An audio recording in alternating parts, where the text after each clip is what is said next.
Let's start.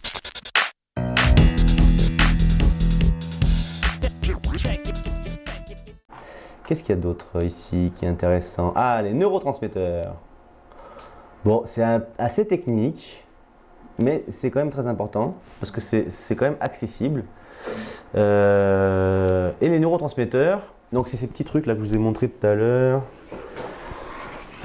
En fait, c'est le neurotransmetteur, c'est ce qui va passer d'un neurone A à un neurone B.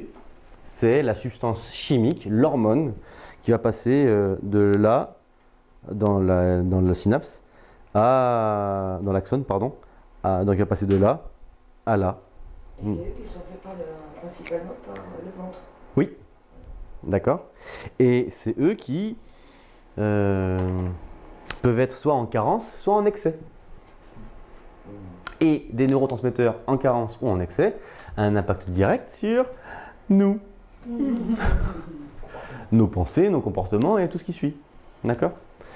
Il existe aujourd'hui des moyens de voir si vous êtes en carence ou en excès sur certains neurotransmetteurs. C'est un test qu'on fait qui permet de voir si vous avez le bon taux de GABA, le bon taux d'adrénaline, le bon taux d'ocytocine, le bon taux de ci, le bon taux de ça. Voilà. Je vous ai listé, donc je sais pas, je dis 6, mais en fait, j'en ai mis un petit peu plus. Un peu tous les neurotransmetteurs. Si je devais résumer sur cette notion-là, je le résume. S'il y en a un qui me paraît super important, bon, il y a la dopamine, la recherche du plaisir. D'accord ? On a dans notre cerveau le striatum qui se situe à peu près juste au-dessus du thalamus, qui est là pour justement accueillir et générer cette dopamine. Voilà.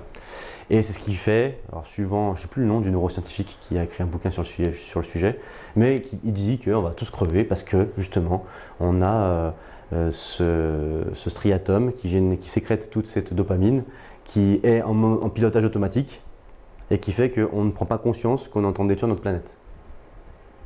Voilà. Parce que ça nous a permis de nous élever, de conquérir, d'aller sur la Lune, de construire des choses extraordinaires. Mais vu qu'on en veut toujours plus, on a un comportement exponentiel dans un monde fini. Là, c'est le permaculteur qui parle, désolé. Mais on a une croissance et un développement exponentiel dans un monde fini. Et on ne prend pas toujours conscience de scier la branche sur laquelle on est assis. Pourquoi ? Parce qu'on est en pilotage automatique sur notre striatum qui développe de la dopamine et on en veut toujours plus, toujours plus, toujours plus. Pourquoi ? Parce que la dopamine, pour faire simple, une fois qu'on a un pic de dopamine, lorsqu'on a donc par exemple vous mangez une bonne glace italienne, voilà, moi j'aime bien les glaces italiennes. Donc une bonne glace italienne, vous la mettez dans la bouche, vous prenez les 2 premières léchées de glace, c'est le kiff. Mais après, qu'est-ce qui se passe ? Ça s'estompe et vous finissez la glace, voilà, comme si de rien n'était. Il faudrait, au moment où vous avez fait vos 2 léchées de glace, qu'il y ait encore une autre source de dopamine encore plus importante pour être au même seuil de plaisir que ce que vous venez d'avoir. Je le dis ici, plus la récompense est acquise, moins le pic de dopamine est élevé. C'est un effet d'accoutumance. C'est ça. Et on en veut toujours plus en fait. Toujours plus, toujours plus, toujours plus. Et c'est assez problématique. Et donc il faut arriver à se le gérer. Et lorsqu'on est en carence de dopamine, ça crée la démotivation et la dépression. Donc c'est puissant la dopamine comme hormone. Exactement. Et donc c'est bien de le conscientiser, parce que quand la situation se passe, le fait qu'on se dise tiens, mais en fait il se passe ça, parce que sur la notice, mais c'est ça, la notice elle dit que ça se passe comme ça, ok, c'est bon, je connais. Voilà, mais en fait, on est en train de décortiquer un truc qui nous permet de mieux nous comprendre. C'est toi qui disais tout à l'heure, mieux me comprendre. C'est typiquement ça. Et il y en a un autre qui est super important, c'est le cortisol. Là, les autres sont plutôt de neurotransmetteurs. Alors je fais à chaque fois une analogie sur la voiture. La dopamine, c'est l'énergie, le carburant. L'endorphine, c'est le style bloc. L'ocytocine, c'est l'aide à la conduite. On n'a pas fait mécanique. Ouais. Alors je pensais qu'il y avait plus de mecs, c'est pour ça. Mais en fait. Pour faire simple, non mais, alors la dopamine, ça recherche de plaisir, on vient d'expliquer. L'endorphine, ça réduit la douleur physique. D'accord? Concrètement, pardon? L'endorphine, c'est en fait, c'est ce qui nous permet, c'est sécrété quand par exemple on fait un effort physique. Si ça fait longtemps qu'on n'en a pas fait, souvent, alors si ça fait très longtemps qu'on n'en a pas fait, ça fait mal et l'endorphine, on n'en sécrète pas assez, donc ça fait mal. Mais quand on en fait de façon un peu régulière, on sécrète de l'endorphine et ça nous fait du bien de nous faire mal quelque part. Ça peut être dangereux. De. Si on dépasse ce stade, oui. Voilà. Oui, on peut se blesser. On peut se blesser. Moi j'ai un pote, il était sous shoot dopaminique et d'endorphine.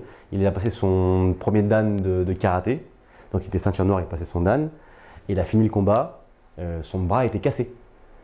Et il s'en est pas rendu compte.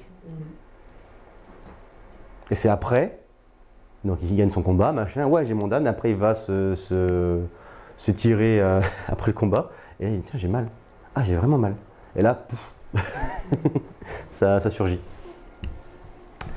L'ocytocine, l'hormone de la sécurité et de l'attachement. Vous, mesdames, je ne sais pas si vous avez allaité, mais c'est le moment où il y a un shoot d'ocytocine, enfin un transfert d'ocytocine, et qui fait que c'est une sensation agréable d'allaiter. Alors au début non, ça fait mal, hein, on est d'accord, mais après c'est agréable. Ça veut pas dire que ça sent le vécu. Ouais, j'y ai passé pas mal de temps, sans le vivre en plus. Et l'ocytocine, c'est vraiment l'hormone d'attachement. Lorsque, par exemple, moi je fais des interventions dans des entreprises pour justement dire développer telle hormone, réduire telle hormone, ainsi de suite. Un truc tout con, c'est la notion de contact. Le contact physique crée de l'attachement, ça sécurise, ça crée de l'appartenance, et parce qu'en fait on vient de libérer l'ocytocine, et ça nous fait du bien. Voilà. Lorsque la méfiance fait place à la confiance, contact physique, typiquement. La sérotonine, ça engendre la satisfaction d'être respecté et dominant. Donc ça a un impact sur l'humeur, sur le sentiment d'importance et de visibilité. Le GABA, bon, c'est le régulateur de tout ça. Ça veut dire que c'est lui qui va inhiber ou augmenter la dose si possible. Et enfin, le cortisol. Alors, le cortisol, c'est une hormone qui se sécrète pour deux choses. La première, et utile, c'est lorsqu'il faut se réveiller. Quand on dort, on a les ondes cérébrales à plat. Ça, c'est pour Stéphanie et pour Sophie. Mes ondes cérébrales, elles sont où? Eh bien, je sais pas où elles sont. Je les ai mises où? Je les ai mises là. Mes ondes cérébrales. Voilà. Ça, c'est la vitesse de traitement de l'information. Enfin, pour faire simple. Oui, c'est l'encombrement, enfin c'est la fréquence de traitement de l'information ou la charge de traitement d'information dans notre cerveau. En état super actif, super créatif, on oscille entre 25 Hz et 65 Hz. D'accord ? C'est pas un état normal, c'est un état où on est un peu plus que la normale. D'accord ? Ça donne ce truc-là. Lorsque on est éveillé, activité courante, on est plutôt entre 13 et 25 Hz. On commence à rentrer en relaxation, en hypnose douce, en contemplation, ainsi de suite, yoga et autres. On commence à être entre 8 et 13, donc onde alpha. Après, onde θ, ça commence à être plus profond. Donc vous voyez là. Et en sommeil profond, on est aux alentours de 1 à 3 Hz. D'accord ? Autant dire, si je mets ici, on est bien en dessous de ça. On n'est pas dans l'électrocardiogramme plat. D'accord ? Et d'ailleurs, ce qui fait la différence entre le coma et le sommeil, c'est 2%. On est à 2% dans le même état entre le coma et le sommeil. D'accord ? Et l'hormone qui nous sort du sommeil, c'est le cortisol. Alors vous allez me dire, non, c'est le réveil. Oui, c'est vrai, c'est le réveil. Mais une fois que vous avez tapé, déjà pour taper sur votre réveil, c'est le cortisol qui vous aide à faire ça. D'accord ? Vous n'avez pas encore allumé tous les étages, mais vous remettez 10 minutes. Vérité. Ça, c'est le cortisol. Il sert principalement pour ça. Et il intervient aussi dans un autre moment de la journée, c'est quand on est stressé. Et là, malheureusement, il n'est pas très utile. Il est plutôt même malveillant. Quand on est stressé, donc on sécrète du cortisol, c'est comme ça, c'est naturel. Donc le but, c'est de sécréter le moins de cortisol possible, donc de passer de circuit court à circuit long, par les 2-3 techniques qu'on a vues tout à l'heure. Et pourquoi? Parce que 5 minutes de sécrétion de cortisol, ça équivaut à 5 heures de défense immunitaire perdue. Et ouais. Pourquoi? Parce que vous avez été stressé, énervé, en colère, vous allez sécréter. 5 heures. Ouais, bah oui, parce que vous allez sécréter votre dose de cortisol et c'est une surdose. Donc, qu'est-ce que va faire votre corps? Il va aller attaquer cette surdose et pendant qu'il fait ça, il n'est pas multitâche, il ne fait pas autre chose et c'est là qu'on peut tomber malade. On est plus fragile.